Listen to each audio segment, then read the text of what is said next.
এখন রাত্রি 1:45 বাজে, আর এখন মেকআপ হচ্ছে।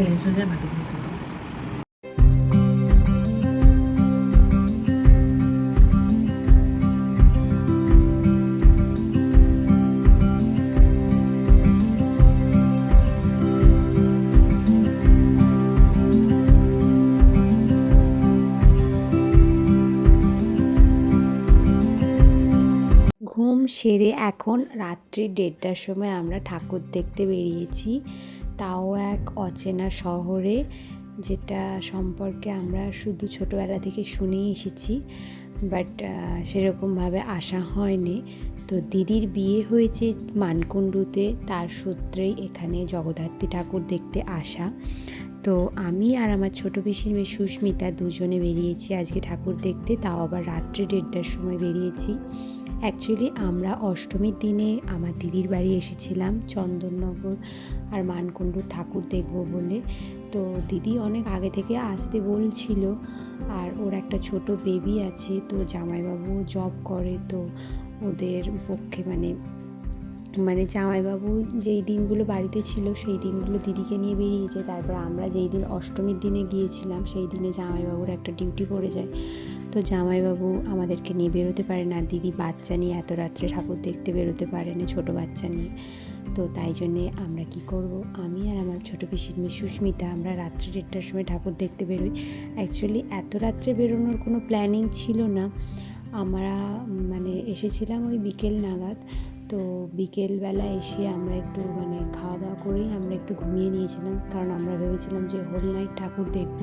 তো আমরা মোটামুটি 11টায় বেরোবো ভেবেছিলাম, কিন্তু ঘুমিয়ে পড়েছিলাম। তো ঘুম ভাঙলো আমাদের 12:30টায়। তারপরে ঘুম ভেঙে রেডি হতে হতে আমাদের 1:30টা বেজে যায়। তো তারপরে ওদের সারা রাতই ওদের বাড়ির বাইরে দিয়ে টোটো আরে যাচ্ছিলো।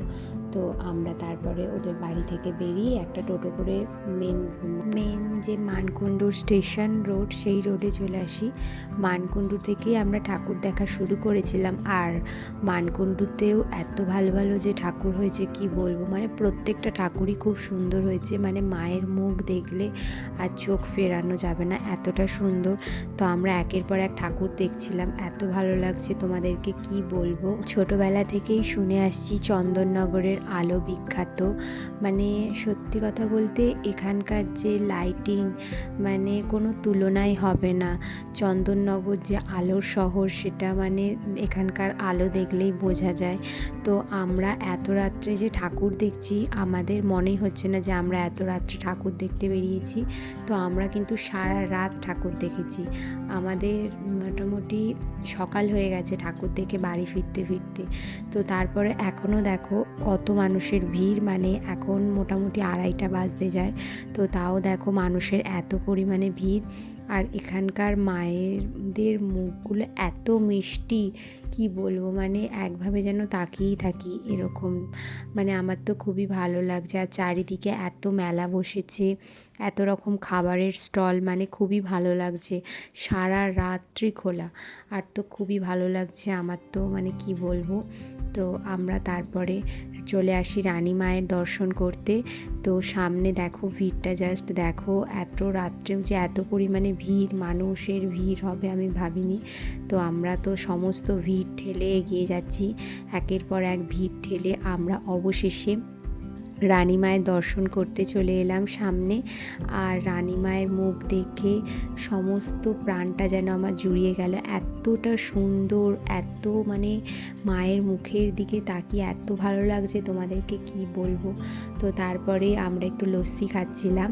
তো আমাদের তো খুবই ভালো লাগছে যে সারা রাত জেগে এরকম ঠাকুর দেখতে পারবো। আর আমার তো আরও বেশি ভালো লাগছে এখানকার মানুষজন, এত রাত্রে এত পরিমাণে মানুষজন আছে ঠাকুর দেখছে, তো খুব ভালো লাগছে। তারপরে আমরা লিচুতলার ঠাকুর দেখতে চলে আসি। তো আমরা একের পর এক ঠাকুর দেখতে দেখতে দেখো ভোর হয়েই গেছে, তোমরা আকাশের দিকটা একটু তাকালেই বুঝতে পারবে ভোর ভোর হয়েই এসেছে। আর তারপরে আমরা একের পর এক ঠাকুর দেখতে দেখতে মানে বোর হয়ে এসেছে, যার জন্যে মানে আর বেশি ঠাকুর দেখতে পারবো না, কারণ সকাল হয়ে গেলে তো এখানকার লাইটিংয়ের যে মানে আলোটা তো সেরকম বোঝা যাবে না, তো তাই জন্য সেরকম আর ঠাকুর দেখতে পারবো না, তাই যতটা তাড়াতাড়ি পারছি আমরা ঠাকুর দেখে যাচ্ছি। তো আমাদের তো খুবই ভালো লাগছে। আর দেখো এখন মানে সকাল বলতে গেলে হয়েই গেছে একটা, তো আমাদের তো খুবই ভালো লাগছে।